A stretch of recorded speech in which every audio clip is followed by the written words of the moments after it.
gracias, Laura. Muchas gracias por la invitación. Estoy muy... Seguía el interés, ¿ves?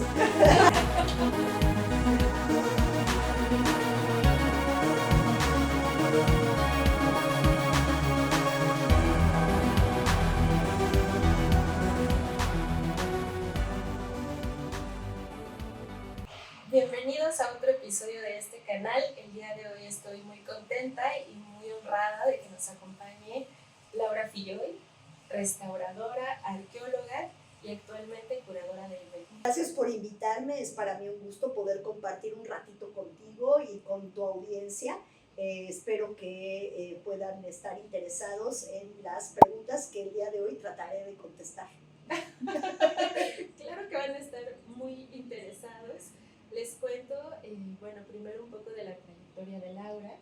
Laura, al igual que yo, es restauradora, egresada de la Escuela Nacional de Conservación, Restauración y Museografía del Instituto Nacional de Antropología e Historia. Todos estos nombresotes que tienen nuestras instituciones. Y cuéntanos, Laura, ¿por qué te gustó la restauración? ¿Qué fue lo que te llamó de esta profesión? Fue el desconocimiento. Es decir, llegué a un mundo que me era totalmente ajeno. Llegué por azares de algo que no estaba programado. Es decir, yo salí de la prepa, como tanta gente, sin saber muy bien qué quería estudiar, y me dejé guiar por lo que habían sido mis profesores de la prepa, que decían que lo mismo tenía capacidades para dedicarme a las ciencias sociales que también a las ciencias exactas. Entonces yo me metí a estudiar física en la en la Facultad de Ciencias de la UNAM, y yo cursaba física y la verdad es que no me gustaba. O sea, estaba ahí, era buena, pasaba las materias, me iba bien, pero no disfrutaba porque realmente para mí la física resultó algo como árido. Curiosamente, sucedieron dos cosas. Por un lado, mi madre era profesora de la Escuela Superior de Música de la Nacional de la UNAM, que está a unas cuadras de la Escuela Nacional de Conservación, y ella tenía un espacio, un cubículo para poder hacer actividades relacionadas con su clase en la escuela, y yo lo usaba en las tardes para estudiar. Y en un día, en un jueves, me acuerdo perfecto, ya estaba aburrida de estar haciendo alguna ecuación, y entonces me salí a caminar. Y llegué al exconvento de Churubusco y había una manta enorme que decía inscripciones abiertas. Yo dije, ¿de qué? Hay que averiguar. Entonces entré porque me encantó el espacio. O sea, lo que me llamó la atención realmente fue el espacio, porque es un exconvento, un espacio del siglo, no sé, quizás XVIII, que estaba transformado en otra cosa. Entonces ingresé al exconvento y había una gran exposición, como 4 cosas con fotos históricas de lo que hace un restaurador. Y entonces me llamó mucho la atención que una de esas fotos era de unas personas que estaban haciendo algo con unas pinturas desprendidas de Teotihuacán.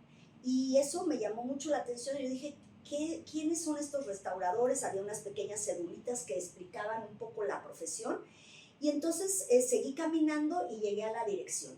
Y pregunté qué se estudiaba ahí, y me dijeron, es una carrera de 5 años en restauración. Aquí está el plan de estudios, aquí está la propaganda, bienvenida, pero mañana se cierran las inscripciones. Entonces llegué a mi casa con los papelitos, me puse a estudiar, ¿no? A ver, y dije, qué bonito. O sea, la carrera tiene materias de ciencias, de materiales, de historia, de arqueología, de historia del arte, de plástica. A mí me encantaba hacer, ahora sí que usar las manos en crear. Entonces, me acuerdo que llegué a la casa, no le dije a nadie, busqué mis papeles y al día siguiente los vine a entregar, y me dijeron, bueno, el proceso es muy complejo, tarda como 15 días. Y entonces, efectivamente, el examen duraba 5 horas diarias durante varios días, y había un cuerpo de profesores que te observaban cómo te comportabas con el vecino, si sabías trabajar en equipo. Te decían, arma ese andamio, y tú decías, no sé cómo se arma un andamio. Pues el chiste era que entre todos descubrieran cómo se hacía el andamio. Ahí entonces lo interesante de todo es que al cabo de las 2 semanas de examen, me fui a mi casa y regresé el día de la entrega de los resultados y ponían una lista pegada, escrita a máquina, una lista pegada en la pared con los 10 alumnos que habían sido seleccionados, porque en ese entonces solamente entraban 10 alumnos por generación y estaba mi nombre ahí. Entonces, bueno, lo siguiente fue decirle a mis padres que decidía yo salirme de la carrera y cambiar a otra cosa que era totalmente diferente. Mi mamá luego dijo, pues claro, o sea, si a ti siempre te ha interesado la antropología, o sea, si nunca entendimos por qué te habías ido a estudiar ciencias si tú desde el principio participaste en los programas escolares de la secundaria y la prepa, por ejemplo, en ir a alfabetizar a Michoacán. Las campañas de alfabetización iniciaron hace 40 años y yo participé en la alfabetización en en el estado de Michoacán, y ahí conocí a otra restauradora que es la profesora también de la ECRIM, Fanny Nickel. Y mi mamá, que había sido profesora de Fanny, de hecho, me dijo, es que tienes que ir a hablar con ella para que te explique las diferentes dimensiones que tiene esa profesión. Entonces, gracias a esta curiosidad de desplazamiento, de no quedarme quieta en una oficina, fue que descubrí un mundo en el cual llevo desde 1985 y el cual me apasiona, que es el estudio del patrimonio cultural o de las herencias culturales de nuestro país. Qué bonito, Laura. Es que justo eso es lo que a mí me interesa, porque en este canal hablamos mucho sobre las trayectorias y las distintas cosas que podemos hacer, ¿no?, a partir de nuestros gustos. Y ahora paso a mi siguiente pregunta, porque, bueno, de profesión, de licenciatura eres restauradora, pero aparte también estudias una maestría y un doctorado en la Sorbona en París. Y dime, ¿qué te lleva también a trazar ese camino de la restauración, la arqueología? Es muy interesante porque digamos que mi vida se definió también en un momento en el cual decidí que me gustaba trabajar en un museo. O sea, esa fue una primera parte que me definió. Tuve una oportunidad única que se dio también por circunstancias familiares, pero también porque la escuela de restauración tenía una estructura muy abierta y se pensaba que el alumno podía ir definiendo un poco su manera de aprender. Entonces, no era una formación tan estricta, ¿no? O sea, sí existían obviamente los planes de estudio, pero se podía modelar un poco al interés del estudiante. Entonces, a la mitad de la carrera justo, mi padre se va de sabático, porque mi padre era investigador del Politécnico Nacional, y nos invita a que nos vayamos con él a Inglaterra. Pero nos dice, ustedes tienen que hacer algo, no pueden ir nomás de acompañantes. Entonces yo dije, bueno, ¿qué puedo hacer? Entonces llegué a la escuela y me acerqué al director de la escuela, que la verdad era un hombre que tenía una idea de cómo uno se puede formar trabajando en el mundo, vamos a decirlo así. El profesor Jaime Cama Villafranca, que yo puedo decir que es mi mentor, y él me dijo, es una oportunidad única. Póngase a escribir. Y yo decía, sí, pero ¿qué escribo? Me dice, escriba cartas a todos los museos de Londres diciendo que usted quiere ir a hacer una estancia ahí. Y yo voy a hacer una carta también apoyando su decisión. Y entonces escribimos a todos los museos que había en la ciudad de Londres, sin importar de qué eran. O sea, había de instrumentos, de cuadros, el Museo Victoria and Albert, el British Museum, y mandamos estas cartas por correo normal, de ese que ya no se usa, de ese que tardas mucho tiempo en llegar y en que te respondan. Y de repente empezaron a llegar las cartas de respuesta, abriéndome las puertas a que me fuera. Entonces, bueno, fue una decisión, me fui al Museo Británico, porque también me interesaba el material arqueológico. Entonces decidí irme ahí, estuve un año, en lo que ahí decidí que efectivamente yo quería trazar mi ruta profesional en el ámbito, uno, de los museos, y segundo, trabajando con aquellos materiales que provenían de un contexto arqueológico. Ingresé entonces a ser profesora bueno, regresé, acabé la carrera a destiempo, o sea, seguí con mi generación y luego retomé el año perdido, vamos a decirlo así, ese año perdido lo retomé con la generación que venía bastantes años después, lo cual también fue muy interesante porque yo ya venía con una formación más amplia que ellos. Entonces, claro, de alguna manera me permitió colaborar con ellos en su formación. Y eso hizo que los profesores de la escuela vieran que tenía yo un gusto también por enseñar. Y entonces me invitaron a que fuera yo adjunta en uno de los talleres de la escuela, que era el taller de pintura mural. Después se abrió una oportunidad que fue, salió una plaza de restaurador en el Museo Nacional de Antropología, y el trabajo, digamos, que me gustaba a mí hacer en el museo, más allá de la intervención directa del bien, era su estudio. Estudiar sus materiales constitutivos y la técnica de manufactura. Y eso me fue llevando a la necesidad de plantearme un posgrado. Yo opté por irme a Francia porque me gusta mucho esta dimensión humanística y también de abordar, digamos, los procesos tecnológicos con una metodología propia de la escuela francesa. Pero también porque la Sorbonne en aquel entonces no te definía desde el ingreso, digamos, si tú ibas a ser arqueólogo o historiador del arte, sino que tú ingresabas como un tronco común y después tú ibas eligiendo las materias que iban a formar parte de tu maestría. Había unas obviamente que eran obligatorias, pero el resto tú las definías. Y a la salida, digamos que se contaban los créditos que habías hecho de una o de la otra rama, y entonces salías con el título de arqueólogo o de historiador del arte, dependiendo de lo que tú, la ruta, digamos, de formación que tú hubieras definido. Entonces así es como salí siendo arqueóloga de la Sorbonne, y muchos años después, debido a que soy mamá, dejé mi desarrollo, digamos, profesional para hacer otras actividades mucho más importantes, que fue la de la crianza de mis hijas. Y una vez que mis hijas tuvieron una edad suficiente para que yo pudiera dedicar algunas horas a la investigación, volví a ingresar al doctorado y pude hacer también mi tesis de doctorado ya en arqueología, también en la Universidad de la Sorbonne, y continué siempre trabajando en el Museo de Antropología como restauradora, pero también esta inquietud de conocer más acerca de cómo se producían los objetos y en parte su significado, lo que me fue llevando a que poco a poco fuera yo dedicando más horas al trabajo, digamos, de investigación sobre el trabajo, digamos, práctico de intervención.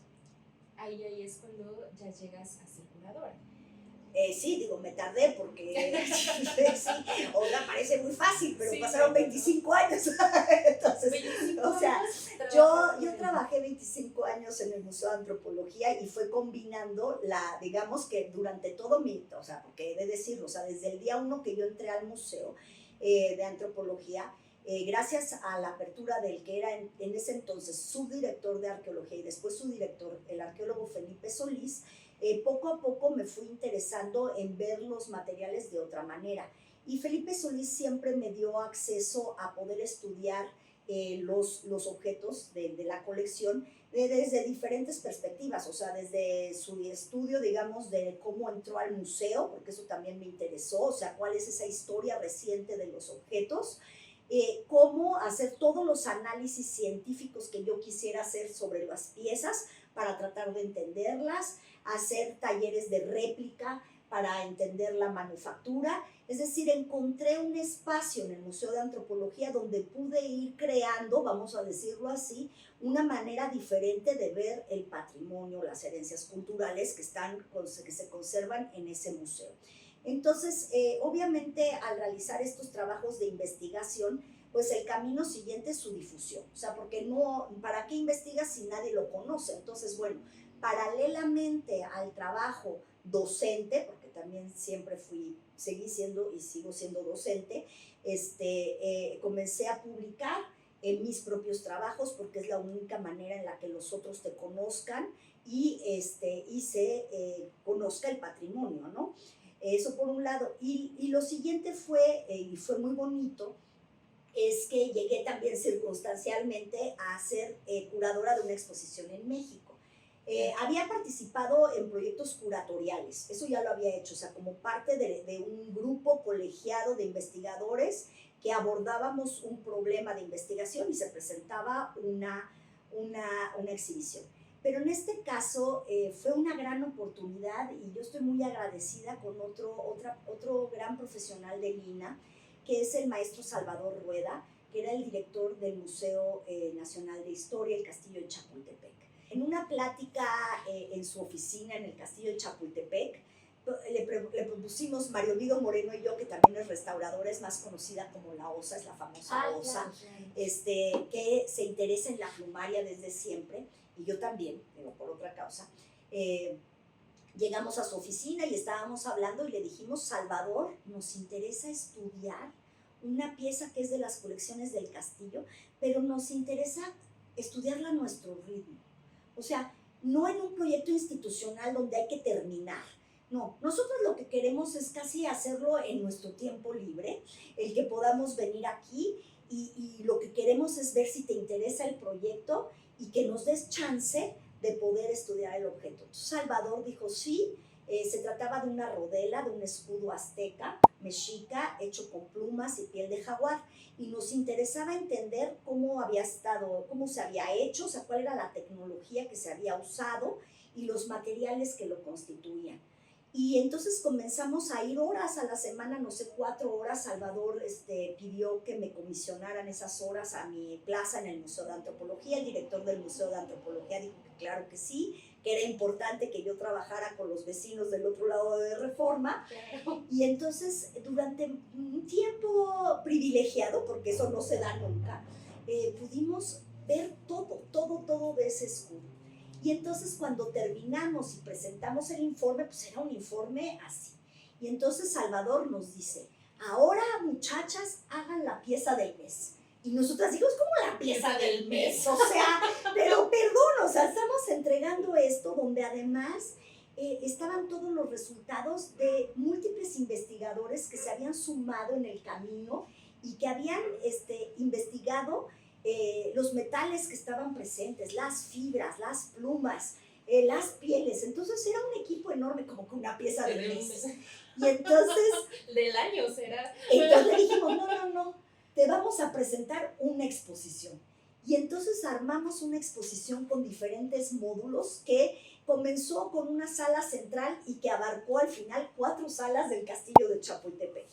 Y esa exposición fue muy importante para mí en un quiebre hacia otra manera de poder divulgar lo que hago, el trabajo que a mí me gusta, y era ampliar esa audiencia, o sea, llegar más allá de aquel lector que puede ser muy especializado si escribes para capítulos y libros científicos, o que puede ser aquel lector que le interesa, por ejemplo, una revista que es maravillosa y que yo los invito a que lo lean, que es Arqueología Mexicana, una revista que está hecha por profesionales de las disciplinas antropológicas y que escriben de manera accesible, pero con todo el rigor, ¿no? Entonces yo necesitaba algo más y en eso dije, bueno, yo trabajo en un museo y los museos son el espacio ideal para poder comunicarse con públicos diversos, con públicos que están interesados quizás en ir un fin de semana y que nada más pasan corriendo y que les llama la atención algo en especial de una gran exposición, a otros que hacen recorridos específicos para ver la exposición. Y entonces esa fue mi primera, digamos, experiencia como co-curadora de una exposición, sobre un trabajo multidisciplinario que incluía la restauración, pero también incluía otras disciplinas antropológicas, pero también las ciencias exactas. Digamos que paralelamente tuve la oportunidad de trabajar con otros equipos curatoriales. Uno de ellos encabezado por Joan Pillsbury, que es arqueóloga y historiadora del arte, que trabajaba en su momento en el Instituto Getty. Y ella me invita a colaborar en una exposición muy interesante que hablaba de pequeños objetos portables que se usan en el cuerpo y que tienen un significado especial y que su materialidad tiene que ver con, con la función con la que fueron hechos, para la que fueron hechos. Entonces trabajé con Joan Pillsbury en este equipo para la exposición que se llamaba Golden Kingdoms, Reinos Dorados, que tuvo dos sedes, una en el Getty en California y otra en el Museo Metropolitano de Arte de Nueva York, porque Joan se cambió del Getty al Museo Metropolitano para ser la curadora de las colecciones de arte americano antiguo. Entonces tuve la oportunidad de, digamos, colaborar con una exposición en el Museo Metropolitan hace ya varios años, y fue una experiencia muy enriquecedora porque formaron un comité curatorial multidisciplinario y con expertos de todos los países que estaban, digamos, representados, o las culturas que estaban representadas en esa exposición. Hace 2 años se dio la oportunidad porque se quedó vacía la segunda plaza de curaduría en el Museo Metropolitano, que era la del curador asociado a las colecciones de arte americano. Y fue un concurso, digamos, abierto, en el cual nos inscribimos muchas personas y después de una serie de entrevistas me otorgaron a mí ese puesto. Gracias al Instituto Nacional de Antropología, que tiene la posibilidad como funcionarios públicos de que podamos tener licencias, solicité una licencia para poder ir al Museo Metropolitan y trabajar en lo que yo creo que es muy importante. 2 proyectos que ocurren a 2 velocidades diferentes. Uno, una exposición temporal sobre la vida de los dioses, las divinidades en el arte maya, con una temporalidad muy corta, y una de largo aliento, que es la Galería de Lala Rockefeller, dedicada al arte de las Américas. Las Américas en toda su extensión territorial, salvo, digamos, el territorio que ocupan las culturas de Estados Unidos. Entonces, creo que ha sido una oportunidad muy importante, no solo para mí en lo personal, sino como para la misma institución, el INAH, que, digamos, me ha apoyado en todo momento para que yo pueda llevar a cabo las labores curatoriales en el museo. Y también a un nivel personal ha sido una gran oportunidad, porque es la primera ocasión en que esas colecciones tienen o el cargo de curador es ocupado por alguien que pertenece a la comunidad, digamos, de Latinoamérica. Entonces eso también es importante en esto que tú bien dices, de esta conquista o de los espacios, ¿no? De poder, demostrando la calidad del trabajo que se hace, ocupar puestos digamos, de investigación o puestos curatoriales en museos incluso del exterior, ¿no? Y no soy la única. Sí, tengo que hablar de otra restauradora porque es muy, muy interesante, que es la doctora Diana Magaloni Kerpel, que actualmente es la subdirectora del Museo del Condado de Los Ángeles, en la ciudad de Los Ángeles, un museo público, donde ella está a cargo, digamos, de la parte de investigación y de conservación de ese museo. Entonces, la verdad es que es interesante cómo 2 restauradoras actualmente ocupan cargos de investigación y de dirección, en el caso de Diana, en otro país, lo cual creo que es novedoso, vamos a decirlo así, no sé cómo explicarlo, pero es inusual. Es inusual, novedoso, pero creo que también muy importante.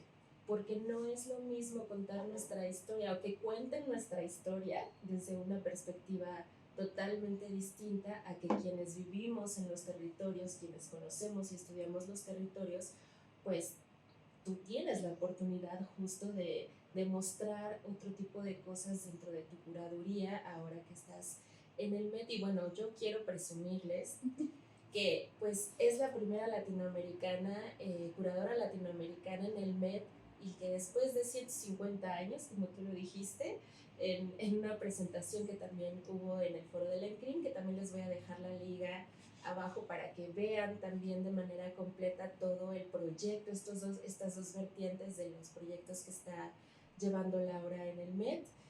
Y pues a mí me parece súper bonito el trabajo que haces porque por ejemplo, hablabas de una cosa que a mí me pareció muy importante, que decías que pensaban que los mayas ya no existían, ¿no? Por ejemplo, y que tú dijiste, claro que no, o sea, los mayas, la gente está en Latinoamérica y aquí en Estados Unidos y siguen hablando su idioma, siguen eh, rememorando su cultura y existiendo, ¿no? Que creo que esa es una parte muy importante de la labor que estás haciendo ahorita y la labor de inclusión que también te ha permitido hacer el proyecto. Sí, creo que ha sido muy interesante el momento en el cual llego al Museo Metropolitano para hacer la reconfiguración y el replanteamiento digamos, cómo se va a presentar no solamente los objetos, sino los contenidos, ¿no? Entonces es un momento muy interesante, muy dinámico. Y el museo también está en profunda transformación y la dirección del museo está buscando precisamente acceder a nuevas audiencias, llegar a tener nuevos públicos que vengan al museo. Esto tiene que ver también con la pandemia, ¿no? Claro. Un poco. Durante el MET recibe más de 4 millones de visitantes al año. Y digamos, un gran porcentaje de afluencia de visitantes son extranjeros. ¿Qué pasa con la pandemia? Que el flujo de turistas baja, pero el público de la ciudad, que sí podía utilizar ese espacio con todas las precauciones y digamos, tomando en cuenta protocolos especiales, tuvo acceso al museo. Y esto puso de manifiesto que había que abrirse a otros públicos y a buscar la manera de llamarlos al museo. En este espíritu, precisamente, es en donde yo, como curadora, pero también en este caso el equipo curatorial de la exposición temporal, decidimos que teníamos que utilizar esta oportunidad para tratar de dirigirnos a públicos que no suelen ir al museo, pero que también viven en la región y que además eran, digamos, descendientes de esas culturas que habían producido tanto los objetos como el conocimiento que estábamos tratando de comunicar en esta exposición. Y me refiero en este caso particular de la exposición que era sobre la deidad maya, pues a los migrantes de México, Guatemala y parte del Salvador, un cachito, que tienen relación con digamos, las culturas mayas y que obviamente conservan sus tradiciones en Estados Unidos, conservan en muchos casos la lengua, y no solo el grupo maya, obviamente hay mixtecos, nahuas, quechuas, hay de todo eso. En Nueva York es un mosaico plurilingüe, vamos a decirlo así. Pero también expresar y hacer patente en el discurso de la exposición cómo los conocimientos de las comunidades actuales mayas han ayudado a entender mejor aquello que estábamos proponiendo desde la perspectiva curatorial. Entonces la exposición, los co-curadores eran otra vez Joan Pillsbury, pero también estaba el arqueólogo guatemalteco Osvaldo Chinchilla. Y entonces buscamos hacer, digamos, así voy a decirlo, varios guiños, ¿no? A tratar de hacer evidente esto que acabas de decir, que los mayas están vivos, siguen produciendo conocimiento, se ha transformado el conocimiento en otras cosas, pero también, por ejemplo, la lengua, el idioma maya en sus 22 variables funciona para conocer a profundidad los textos, y ha sido un detonante para saber más de la escritura, digamos, en maya, ¿no? Pero por otro lado, estas comunidades, por ejemplo, de Guatemala, solamente voy a hablar de un caso, que conservan las danzas tradicionales, que esas danzas tienen su origen en mitos o en mitos que podemos rastrearlos hasta el clásico maya en el año 600. Entonces Osvaldo Chinchilla propuso, por ejemplo, que se fuese a la Alta Verapaz en Guatemala a la época del carnaval a filmar la danza de las guacamayas. Y esa danza de las guacamayas tiene se puede rastrear en el Popol Vuh, que es el texto precisamente que nos habla de este tiempo mítico, de cómo se formó el mundo, cómo cada uno de los dioses, digamos, entra en acción. Y entonces podíamos encontrar también en las piezas que se presentaron, digamos, ese evento de la danza de las guacamayas representado dentro de las mismas piezas. Entonces teníamos un tablero de piedras negras donde decía que en un año, no sé, en el siglo VIII, el rey que está representado en el tablero bailó la danza de las guacamayas, ¿no? Y después teníamos la danza de las guacamayas en esta comunidad que se estaba bailando en el 2022. Es decir, la misma narrativa, se ve ahí esta conservación de la narrativa y esta conservación de los saberes y de las tradiciones dentro de las comunidades que digamos, son los custodios de estas tradiciones culturales de cada una de estas comunidades.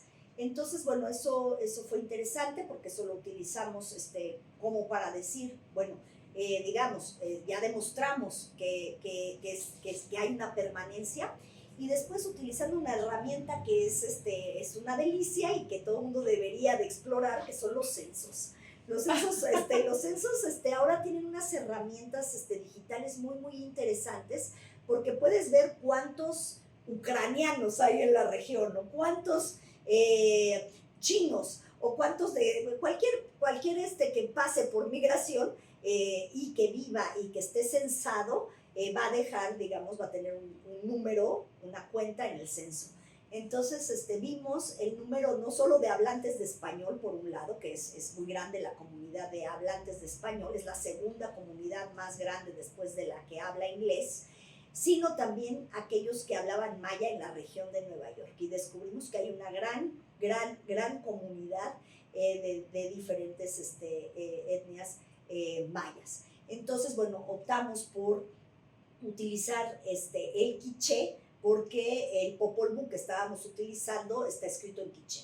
Y entonces por primera vez en el Met pudimos hacer algo que tiene que ver con esa búsqueda de atraer otro tipo de personas al museo, y es que se presentó la cédula introductoria en inglés, en español, pero también en quiché, ¿no? Y por otro lado logramos hacer algo que también es muy importante y a lo cual aquí en México no estamos tan acostumbrados, que es hacer realmente visual y patente la comunidad de origen a la que nos sentimos, digamos, vinculados. Claro. ¿Por qué? Porque en Estados Unidos, cuando migramos, todos acabamos en un gran saco que se llama hispano y latino. Y eso es para la administración del gobierno americano. Pero quienes migramos seguimos siendo mexicanos, salvadoreños, guatemaltecos, hondureños, argentinos, chilenos, peruanos. Es decir, nuestro vínculo sigue siendo con ese país del que salimos. Entonces, eso fue otra cosa muy bonita, porque logramos tener un mapa. En un museo de arte muchas veces no se utilizan los mapas. Pusimos un mapa donde estaba también, no solo las ciudades arqueológicas de donde provenían los materiales que estaban exhibidos, sino las fronteras territoriales de los países actuales, para que precisamente estos grupos que se acercaban o que son de comunidades descendientes pudieran acercarse al mapa y decir: yo soy de ahí, tu abuelito era de allá, y digamos, apropiarse de lo que tú habías dicho, que es el territorio. Está increíble, Laura. De verdad te felicito porque aparte, pues esta inclusión de el trabajo como mexicana, como latinoamericana, en un museo tan importante, pues seguramente va a plasmar, y Laura está dejando una huella ahí muy importante, pues para todos los restauradores, restauradoras sobre todo, que somos muchas mujeres, pues eres, digamos, pionera en este sentido. Y pues primero que nada, gracias, porque es abrirnos las puertas a todas las demás, a los demás, a los demás. Y yo quisiera terminar preguntándote una cosa, Laura. Yo veo que tienes una curiosidad, se te nota el amor, el cariño que tienes por la investigación, por conocer. Eh, ¿Dirías que esto es algo que ha mantenido tu carrera, que te ha llevado a este Almet? Sí, yo creo que la curiosidad mató al gato, como bien dice el dicho. No, yo creo que efectivamente es esa cuestión de conocer más, de conocer los detalles, del tras bambalinas, de todo lo que se puede saber, no solamente sobre un objeto, sino cómo fue hecho, cómo fue usado, por qué se usó, por qué se dejó de usar, cómo llegó a un espacio. Lo que me ha llevado a conocer, digamos, o a tratar de trabajar,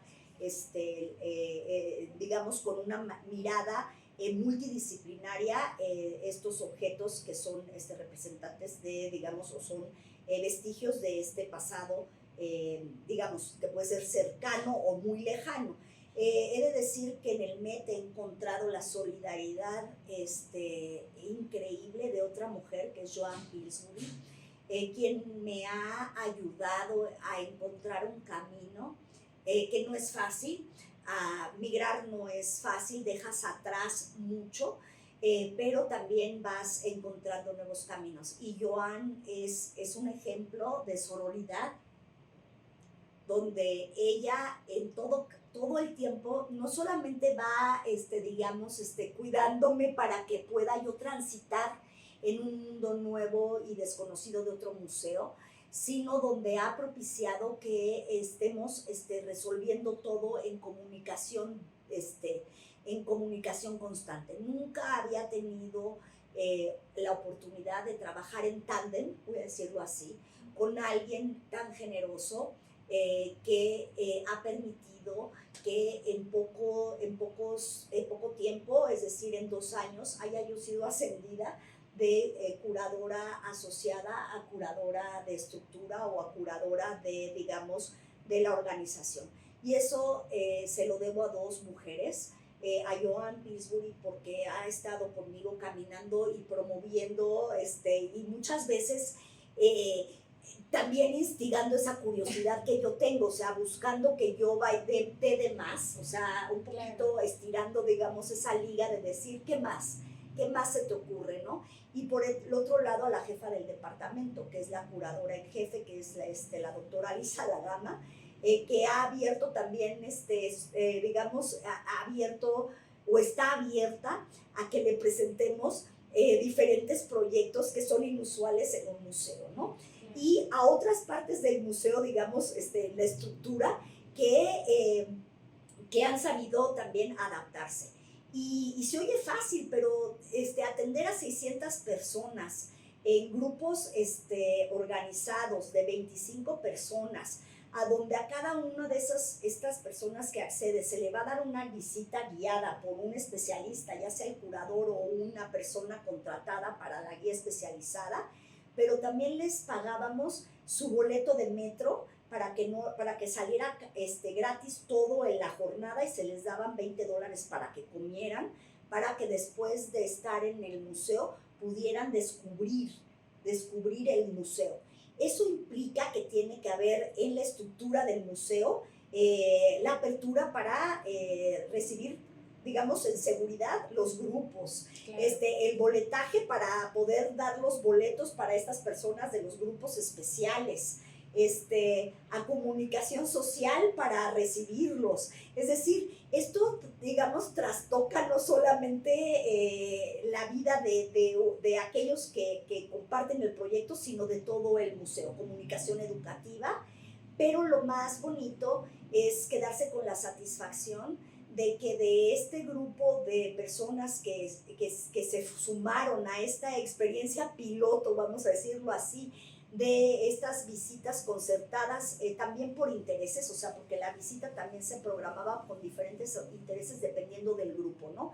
Por ejemplo, tuvimos grupos de estudiantes de posgrado, de escritura creativa de NYU, pues con ellos hablábamos más de la narrativa y del Popol Vuh y de la saga, digamos, de los dioses. Después tuvimos la participación del colectivo Colibrí, que es un colectivo de mujeres intérpretes de diferentes lenguas originarias que ayudan a los migrantes en trámites, sobre todo legales y médicos, y ellas tenían otro interés que era la lengua, ¿no? Era precisamente el discurso sobre el uso de estas lenguas originarias en el discurso curatorial. Y después teníamos a todos aquellos que venían, por ejemplo, de iglesias, que venían a través de algunas de las organizaciones de las iglesias que decían yo fui, y entonces se sumaban.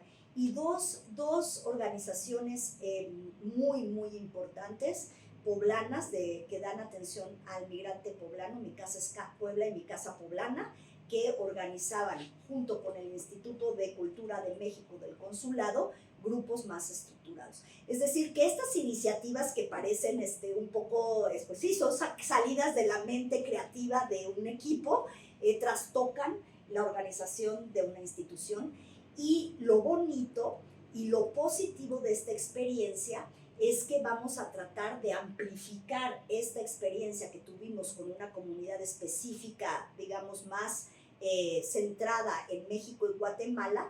Vamos a tratar de hacerlo más grande y extenderlo al trabajo con distintas organizaciones migrantes, pero sobre todo en un inicio con los trabajos consulares de todos los países que están presentes en las colecciones de la nueva galería, que se abrirá sus puertas seguramente en la primavera del año que viene. ¡Ay, qué bien! Pues muy emocionada, me voy a sacar mi visa. Exacto, para ir. La visa, porque sin visa no puedes ir legalmente. Legalmente no puedo ir. No, muchísimas gracias, Laura, por compartirnos, por estar aquí. Y mi última pregunta es, o más bien solicitud, ¿qué le dirías a todas aquellas personas, no solamente restauradoras, sino todos aquellos profesionales que de repente no encuentran el camino, ¿no? Que de repente se nos hace como imposible poder llegar a estos lugares? Y creo que tú has demostrado con tu trayectoria, tu trabajo, tu esfuerzo, que claro que es posible llegar, ¿no?, a estos lugares que de repente soñamos y que pareciera que no son posibles, pero aparte no solo llegar, sino proponer algo como lo que tú has propuesto en el museo. ¿Qué podrías decirles? Primero, tengo que decir que mi experiencia como docente es algo que debo de decir que siempre está presente, o sea, esa vocación de compartir, porque la docencia no es en el aula, la docencia es en todo momento, y es ese gusto por compartir lo que a ti te interesa, lo que a ti te gusta, y quizás en lo que eres bueno, porque otras cosas, si no eres tan bueno, pues ¿para qué lo vas a compartir, verdad? Sí, eso sí. Entonces, bueno, yo creo que diría yo aquí que los límites te los pones tú. Los límites te los pones tú, y tienes que buscar siempre, o por lo menos es lo que yo he hecho, ir trazando mi desempeño profesional, y voy a decir mi vida, haciendo lo que a mí me apasiona. Entonces, a mí me gusta mirar el pasado, mirarlo con unos ojos bien grandes, con unos ojos curiosos, que es lo que me ha motivado a buscar diferentes maneras de conocerlo y después de transmitir, que es esa otra pasión que tengo, de transmitir lo que a mí me gusta, comunicarlo a los demás. Y hoy algo muy bonito es que tuve la oportunidad de dar una clase en la escuela de restauración, y al final de la clase se acercaron a mí 2 alumnas y me habían hecho un pequeño dibujo, un retrato de esta charla. Exactamente, gracias. Ya lo acercarán, pero me encantó. Sí. Porque son 2 muchachas, 2 estudiantes de la escuela de restauración, en donde me hicieron mi retrato hablando, y sobre todo donde ellas precisamente dicen gracias por la motivación. Es decir, que en este día cumplí con lo que a mí me gusta hacer, que es, pues sí, compartir un pedacito de lo que me gusta hacer con todos los demás. Ay, pues me parece Muchas gracias por darme el espacio y permitir seguir compartiendo contigo y con quienes te siguen esta pasión por entender cada vez más de estas herencias culturales de las que todos y todas y todes somos propietarios, vamos a decirlo así. Claro que sí, las ejercemos y hay que amarlas y adorarlas como tú las amas. Muchísimas gracias, Laura, de verdad. Y pues sí, eres motivante. Soy fan también, ya te lo dije 3 veces, pero no lo voy a dejar de decir. Fue mi alumna. Fue mi maestra, y de verdad que cada una de sus clases siempre se notaba el amor y la pasión por lo que haces, Laura, y eso lo transmites, ¿no? Y dan ganas de llegar al Met, claro que sí. Pues vayan todos los que puedan ir, los que no, sigan la página web. La página web del museo es una página muy bonita, es muy amigable, cada vez se está mejorando. Y otra cosa que tengo que decir que hemos logrado también, es un espacio nuevo también para el Met, es hacer contenidos en español. Entonces, sí, todas las cédulas de la exposición de los mayas están disponibles en digamos en inglés, pero también su traducción al español. Están consultables en la página web, y también eso va a ser una de estas estrategias de comunicación educativa que se está buscando en el museo, es que las cédulas digamos de sección donde se hable de lo que estamos viendo también van a estar traducidas y subidas en la web. Y el Met va a ser una audioguía, también hablando de 20, digamos, piezas selectas, que también va a estar en la página web.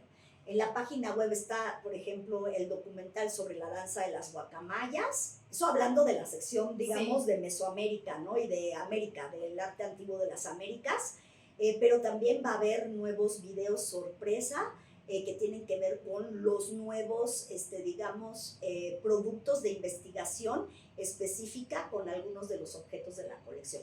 Es decir, que estamos también tratando de abrir, digamos, esta manera de comunicar a otras audiencias bilingües con la página web. Pero también hay TikToks, hay difusión actualizada. Sí, exacto, de tipo TikTok, hay algunos blogs interesantes, y también el museo tiene 22 departamentos curatoriales, y abarca 4,000 años de producción artística de todo el mundo. Entonces, métanse a explorar, sean curiosos y viajen aunque sea utilizando las herramientas y la tecnología que ahora tenemos a nuestra disposición. Muchas gracias por esta charla. Para mí es un gusto poder compartir con ustedes lo que hago en el día a día como profesional de un museo. Muchísimas gracias, Laura. Pues espero que les haya encantado. Esperemos tener noticias nuevas de Laura. Les voy a dejar también sus redes para que la puedan seguir, para que vean qué es lo que viene de nuevo, que veamos estos videos sorpresas de su curaduría en el MET. Muchas gracias. Muchas gracias.